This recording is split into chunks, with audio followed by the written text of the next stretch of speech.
So I was a sports psychologist down at IMG Academy for a summer, and the IMG Academy is home to the Nick Bollettieri School of Tennis, which is a really well-known tennis academy. And one day I was out watching some players play the game of tennis, and I noticed this one young player, she's probably about 12 or 13, and every time that she would make a mistake, she would look over to her left, almost as though she was looking, somewhere a little further beyond her court.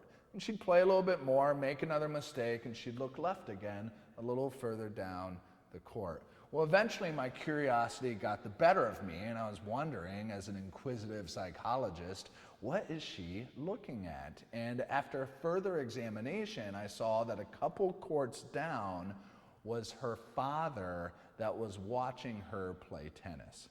And so every single time she made a mistake, she would look over a couple courts down to her dad to see his level of displeasure in his face, in his ultimate reaction.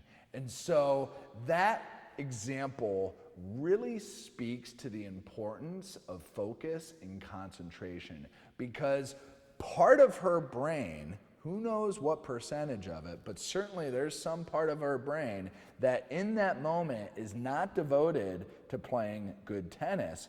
Part of it is devoted to playing good tennis and also focusing on what my dad is thinking.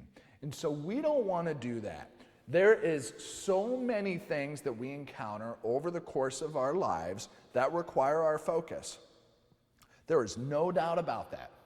So if we do not make effective, deliberate decisions about what to focus on and when to focus on it, we're going to be bombarded with information, and we will be so scatterbrained, and we will never be able to have laser focus on anything.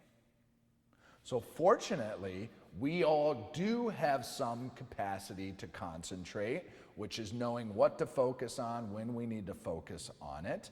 And we need to further leverage, especially in performance, this skill set and this outcome, because if you focus 1% better and you concentrate 1% better than your opponent does, that's an edge. That's an advantage. And when there's all these other things that we could possibly pay attention to, that other people are probably paying attention to, if we can really just lock in on what is required of us to do well in the performance, that's going to give us an advantage. And so in this section, there's two separate modules about how to think about and enact enhanced concentration in two ways. Module number one and way number one is to consider the what factor and taking inventory of what it is that I need to focus on, okay? And then in the second module, and the second way of considering concentration, is to knowing when to focus on the what.